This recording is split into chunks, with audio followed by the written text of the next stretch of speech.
عبد المجید صاحب لدھیانوی دامت برکاتہ العالیہ شیخ الحدیث جامعہ باب العلوم کروڑ پکا امیر مرکزیہ عالمی مجلس ختم نبوت کی خدمت میں مؤدبانہ گزارش کرتا ہوں کہ چند نصائح سے ہمیں ہمارے دلوں کو منور فرمائیں۔ حضرت اقدس حضرت حکیم الاسر صاحب۔ الحمدللہ نحمده ونستعینه ونستغفره ونؤمن به ونتوکل علیہ ونعوذ باللہ من شرور انفسنا ومن سیئات اعمالنا من یهده اللہ فلا مضل له ومن یضلله فلا هادی له اشہد ان لا الہ الا اللہ وحدہ لا شریک له واشہد ان سیدنا و مولانا محمدا عبدہ ورسولہ صلی اللہ تعالی علیہ وعلی آلہ وصحبہ اجمعین۔ اما بعد فاعوذ باللہ من الشیطان الرجیم بسم اللہ الرحمن الرحیم۔ ان تعدوا نعمت اللہ لا تحصوها وقال اللہ لئن شکرتم لازیدنکم ولئن کفرتم ان عذابی لشدید۔ اللہم صلی وسلم وبارک علی سیدنا محمد وآلہ وصحبہ کما تحب وترضى عدد ما تحب وترضى۔ استغفر اللہ ربی من کل ذنب واتوب الیہ۔ استغفر اللہ ربی من کل ذنب واتوب الیہ۔ استغفر اللہ ربی من کل ذنب واتوب الیہ۔ 3:30 تو ہو رہا ہے، 3:30 ہو رہا ہے، میں تو زیادہ۔ بسم اللہ الرحمن الرحیم۔ بہت مختصر وقت ہے چونکہ پیچھے ملک کے معروف مشہور مفکر آپ حضرات کے سامنے بیان کو روکتے ہیں، لیکن اللہ کی طرف سے یہ بہت عام ہے اور بہت سستی تو کیا یعنی مفت میں ملتی ہے۔ جتنی ضرورت تھی اتنی ہی عام اور اتنی ہی اس کا حاصل کرنا آسان۔ دوسرے نمبر پر انسان کی ضرورت کی سب سے بڑی چیز پانی ہے کہ پانی کے بغیر بھی انسان کی زندگی نہیں، لیکن آپ نے دیکھا کہ اللہ نے پانی ہمیں کتنا وافر مقدار میں دیا۔ زمین کے نیچے پانی کا خزانہ، زمین کے اوپر نہروں اور دریاؤں کی شکل میں پانی بہا دیے، آسمان سے پانی برس رہا ہے۔ اگر ہمیں ایک ایک گلاس کے لیے ایک ایک پیسہ بھی ادا کرنا پڑتا تو آپ جانتے ہیں کہ انسان نہ سانس لے سکتا ہے نہ پانی پی سکتا ہے، تو زندگی ممکن نہیں۔ جتنے اہم اتنی ہی سستی۔ ایسی کئی مثالیں دی جا سکتی ہیں، لیکن ایک اصولی طور پر آپ کے سامنے بات واضح کر دی۔ اور جس کی ضرورت نہیں وہ اتنی عام بھی نہیں، اتنی سستی بھی نہیں۔ اب ہیرے جواہرات ہیں، ہماری زندگی ان کے بغیر بھی گزرتی ہے۔ ہم نے، ہمارے باپ دادا نے شاید ہیروں کی شکل بھی نہ دیکھی ہو، لیکن آپ جانتے ہیں کہ یہ قیمتی کتنے ہوتے ہیں کہ ایک ہیرے کی قیمت کروڑوں تک جاتی ہے۔ جو ہماری ضرورت کا نہیں وہ اتنا عام بھی نہیں اور اتنا سستا بھی نہیں۔ اب اسی طرح سے اللہ کی طرف سے ہماری دو ضرورتیں ہیں تعلیمی طور پر۔ خلاصے کی بات کہوں، ایک تعلیم کا نظام ہے جو ہماری دنیاوی ضرورتوں کو پورا کرنے کے لیے ہے، اور ایک تعلیم کا نظام ہے جو ہمارا دینی ضرورتوں کو پورا کرنے کے لیے ہے۔ یہ دو نظام دنیا کے اندر چل رہے ہیں اور دو قسم کی تعلیم ہے۔ ایک تعلیم یہ ہے جو اللہ تعالیٰ نے انبیاء کی وساطت سے ہمیں دی، یہ ہماری دنیاوی ضرورت بھی ہے اور مرنے کے بعد ہماری اخروی ضرورت کی بھی ہے۔ اس کے بغیر مسلمان ایک لمحے کے لیے زندہ نہیں رہ سکتا اگر نبی کی لائی ہوئی تعلیم سے اپنا تعلق کاٹ لے۔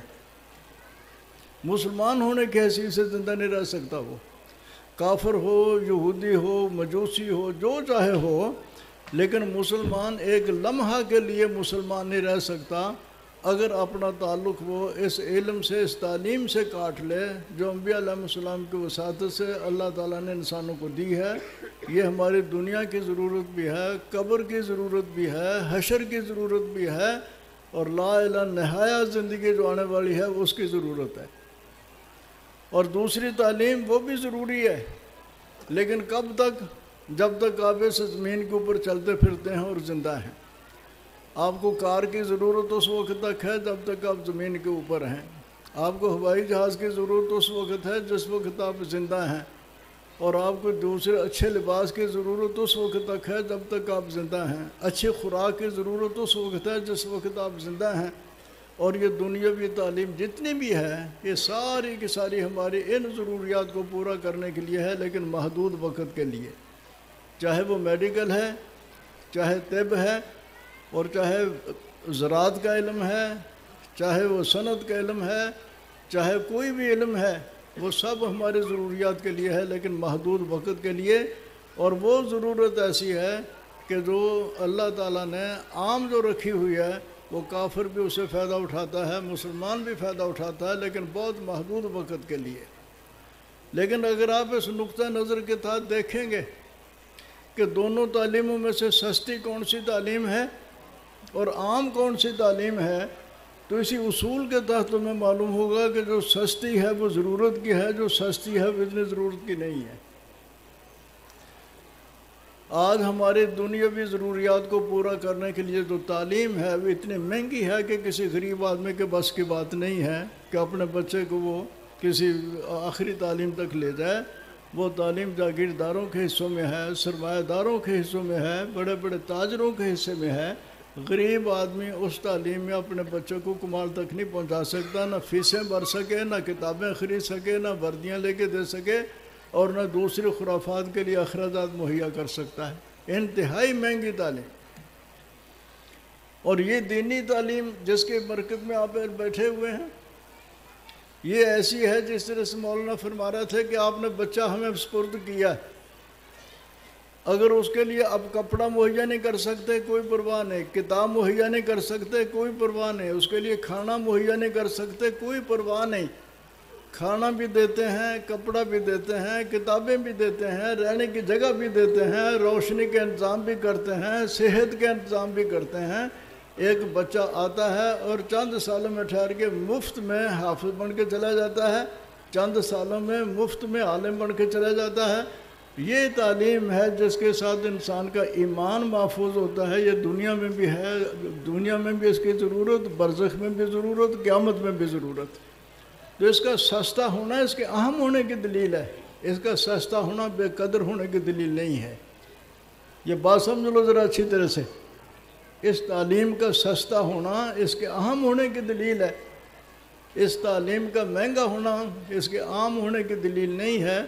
دینی تعلیم دنیاوی تعلیم کے مقابلے میں ایسے ہی اہم ہے جیسے ہیرے جواہرات کے مقابلے میں پانی اور ہوا کی حیثیت ہے۔ اس سمجھانے کے لیے جس طرح سے میں نے آپ کو کوئی مثال دی ہے کہ اس کے بغیر تو گزارا ہو سکتا ہے، مسلمان ہونے کی حیثیت سے اس کے بغیر گزارا نہیں ہو سکتا۔ باقی یہ ہمیشہ سے اللہ کی عادت ہے کہ جو اہم نعمت ہوا کرتی ہے بسا اوقات اس کے اوپر پردہ ایسا ڈال دیا جاتا ہے کہ جن کو سوچنے کی عادت نہیں وہ اس کی قدر نہیں کرتے، اور قدر نہ کرنے کی بنا پر اس سے محروم رہ جاتے ہیں۔ شکر گزاری کے بجائے ان کا کفران ناشکری ہوتی ہے جس کی بنا پر وہ اس نعمت سے محروم رہ جاتے ہیں۔ سمجھانے کے لیے میں ایک مثال دیا کرتا ہوں کہ ساری مخلوق میں سب سے افضل جس کو ہم افضل المخلوق کہتے ہیں، سب سے اشرف جن کو ہم اشرف المخلوق کہتے ہیں، جن کے متعلق ہمارا اور ہمارے اکابر کا عقیدہ ہے کہ بعد از خدا بزرگ توئی، قصہ مختصر، اللہ کے ساتھ کسی کا مقابلہ نہیں، اس کی ذات و صفات میں کوئی شریک نہیں ہے، لیکن اللہ کی مخلوق میں سب سے اعلیٰ، سب سے افضل، سب سے اشرف وہ ذات ہے محمد رسول اللہ صلی اللہ علیہ وسلم کی۔ اور اس دنیا کے اوپر سب سے بڑا احسان ہے اللہ تعالیٰ نے محمد رسول اللہ انسانوں کے لیے بھیجے۔ سرور کائنات صلی اللہ علیہ وسلم فرماتے ہیں میں مجسم رحمت ہوں، اللہ نے مخلوق کو میرا ہدیہ بھیجا ہے، یہ اللہ کی طرف سے ہدیہ ہے۔ اتنی عظیم نعمت، اتنی عظیم نعمت کہ پوری کائنات میں اس کی مثال نہیں ہے۔ لیکن جس وہ پیدا ہوا، پیدا ہونے سے پہلے یتیمی کا پردہ ڈال دیا، عورتوں کی عادت عرب میں تھا کہ عورتیں آتی تھیں، بچوں کو لے کے جاتی تھیں، پالتی تھیں اور ان کو انعامات ملتے تھے۔ عورتیں آتی ہیں، آ کے جیسے معلوم ہوتا ہے کہ بچہ پیدا ہوا ہے لیکن اس کا باپ فوت شدہ یتیم ہے، تو منہ موڑ کے چلی جاتی تھیں کہ جب یہ یتیم ہے تو ہماری محنت کی کون قدر کرے گا اور ہمیں انعام کون دے گا، ملے گا کیا اس سے، چھوڑ کے چلی جاتی تھی۔ اور ایک ان میں مسکینہ ایسی تھی کہ وہ جس گھر میں جاتی لوگ کہتے کہ اس کے پاس تو خود کھانے کو ہے نہیں، یہ ہمارے بچے کی خدمت کیا کرے گی، اس لیے کوئی اس کو بچہ دینے کے لیے تیار نہیں تھا۔ سرمایہ دار قسم کی عورتیں لیتی نہیں تھیں کہ یتیم ہے ملے گا کیا، اور سرمایہ داروں کے بچے ملتے نہیں تھے کہ اس کے گھر ہے نہیں کچھ کھانے کو، یہ ہمارا بچہ جا کے کھائے گا کیا۔ تو حلیمہ بیچاری وہ جو مسکین تھی، سرمایہ داروں نے انہوں نے بچے نہیں دیے، اور اس یتیم کو کوئی لینے والا نہیں تھا، تو اس نے خیال کیا کہ خالی ہاتھ جانے کی بجائے چلو لے لوں، چاہے یتیم ہے اور کیا کروں، خالی ہاتھ کیسے جاؤں۔ اس نے اٹھایا وہ یتیم، اٹھا کے سینے سے لگا لیا۔ جن عورتوں نے اس نعمت عظمیٰ کی بے قدری کی اور اس نظریے کے ساتھ کہ اس یتیم کو پالنے پہ ملے گا کیا، ان کو کچھ نظر نہیں آیا کہ کیا ملے گا، اور اس مسکینہ نے چاہے کسی مجبوری کے تحت سے ہی اس یتیم کو اٹھا کے سینے سے لگایا۔ دونوں کا فرق آپ کے سامنے ہے۔ میں علماء کے مجمع میں بار بار یہ سوال کیا کرتا ہوں، مجمع عام کے اندر بھی، کہ جو عورتیں سرمایہ دار بچوں کی متلاشی تھیں اور جن سرمایہ داروں نے اپنے بچے سرمایہ دار دائیوں کو دیے، آج تاریخ کے اندر روئے زمین پر کسی ایک کا نام بتا دو کہ وہ کون عورتیں تھیں اور کون سے بچے لے کے گئی تھیں، ایک کا نام بتا دو، کوئی نہیں جانتا، مر گئی، ختم ہو گئی، نام و نشانی ہے نہیں، تاریخ میں تذکرہ تک نہیں ہے۔ لیکن جس نے اس مسکین اور یتیم کو اٹھا کے سینے سے لگایا، آج روئے زمین کے اوپر اس کے نام کے ڈنکے بجتے ہیں۔ اور کون سا شہر اور بستی ایسی ہے کہ جس کے اندر حلیمہ نام کی کوئی لڑکی موجود نہ ہو۔ نتیجہ جا کے یہ نکلا، اور آج یہی حال ہے ہمارا۔ ہم نے بھی اس دینی تعلیم کی بے قدری کی، کیونکہ جب کسی سے کہا جائے کہ اپنے بچوں کو دین پڑھاؤ، اس کا پہلا سوال ہوتا ہے کہ یہ کھائے گا کہاں سے، پڑھنے کے بعد یہ کھائے گا کہاں سے، اس کو سامنے کوئی دنیا نظر نہیں آتی، اور ادھر بھاگ کے جاتے ہیں، اپنے بچے بھی دیتے ہیں، مال بھی دیتے ہیں، سب کچھ کرتے ہیں اس خیال سے کہ وہاں جانے کے ساتھ بہت دنیا ملے گی۔ لیکن یاد رکھیے کہ جس طرح سے اس یتیم کو سینے لگانے سے دنیا اور آخرت میں کامیاب ہو گئی حلیمہ، آج اس یتیم کی لائی ہوئی تعلیم کو اخذ کرنے والے بھی انشاءاللہ العزیز دنیا میں بھی باعزت اور آخرت میں بھی باعزت ہے۔ اس لیے ان لوگوں پر جن کے پاس اس یتیم کی لائی ہوئی تعلیم ہے، جس کو اب سستی ترین تعلیم سمجھتے ہیں اور سمجھتے ہیں فقیروں اور مسکینوں کا حصہ ہے، آج ان کی خوش نصیبی دیکھنے کی ہے۔ اور انشاءاللہ قیامت کے دن جب یہ رسول اللہ صلی اللہ علیہ وسلم کے ساتھ ان کا سلسلہ جڑا ہوا ہوگا تو اس وقت آپ کو پتہ چلے گا کہ ان کو کتنی عظیم نعمت مل گئی۔ اور آپ لوگوں پر سب سے بڑا احسان، ان مدارس اور علماء کا آپ پر احسان، سب سے بڑا احسان یہ ہے کہ انہوں نے آپ کو سرور کائنات صلی اللہ علیہ وسلم سے جوڑ رکھا ہے۔ آپ کا رشتہ حضور سے جڑتا ہے تو ان کی وجہ سے۔ آپ وضو حضور کی طرح کرنا چاہیں تو یہ بتائیں گے آپ کو، نماز پڑھنا چاہیں حضور کی طرح تو یہ بتائیں گے آپ کو۔ باقی دوسری تعلیم کا تو کام ہی اس رشتے کو توڑنا ہے۔ اور پاکستان کے اندر جو نظام تعلیم آیا ہوا ہے آج کل اس تعلیم کے مقابلے میں، جس کو ہر طرح سے عام کرنے کی کوشش کی جا رہی ہے، ہر ہیلے کے ساتھ کوشش کی جا رہی ہے، اس کا پہلا پوائنٹ یہی ہے اللہ اور اللہ کے رسول سے توڑ دینا۔ لہٰذا اس نعمت کی قدر کرو۔ اگر اس نعمت کی ناقدری کی، علماء اور صلاح کے ساتھ رابطہ نہ رکھا اور ان کے ساتھ تعاون نہ کیا، اپنے آپ کو جوڑ کے نہ رکھا، تو اس کی ادنیٰ ترین سزا یہ ہے کہ انسان دین سے محروم ہو جاتا ہے اور آہستہ آہستہ ایمان سے بھی ہاتھ دھو بیٹھتا ہے۔ آج ایمان بھی انہی لوگوں کا محفوظ ہے جن کا علماء اور صلحاء سے تعلق ہے، اور جن کا علماء اور صلحاء سے تعلق نہیں، آج وہ ایمان سے محروم ہوتے چلے جا رہے ہیں۔ لہٰذا اس نعمت کی قدر نہ کرنی چاہیے۔ مدارس اور مدارس میں پڑھنے اور پڑھانے والے، یہ آپ لوگوں کا رابطہ جو ہے وہ سرور کائنات صلی اللہ علیہ وسلم سے قائم کیے ہوئے ہیں۔ شکل اسلامی باقی ہے تو ان کی برکت سے، عبادات باقی ہیں تو ان کی برکت سے، معاشرت کا اسلامی کچھ چیز باقی ہے تو انہی کی برکت سے اللہ تعالیٰ نے اداروں کا آباد رکھے۔ اور ان طلباء کو جو کہ اس دین اس یتیم کے دین کو آج لیے بیٹھے ہیں، تو انشاءاللہ ان کا انجام ایسے ہی خوشگوار ہوگا جیسے حلیمہ سعدیہ کا مستقبل جو تھا وہ خوشگوار ہوا۔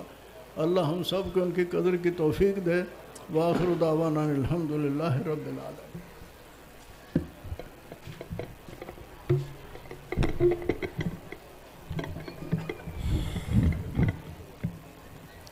پندو نسائے سے نواز رہے تھے ہمیں حکیم العصر استاذ العلماء شیخ الحدیث حضرت مولانا عبد المجید صاحب لدھیانوی دامت برکاتہ العالیہ۔ دعا ہے کہ اللہ تعالیٰ ان کی صحت میں برکت نصیب فرمائے اور ان کا سایہ ہمارے سروں پر تا دیر سلامت فرمائے۔ ہمارے پاس علماء کرام کی الحمدللہ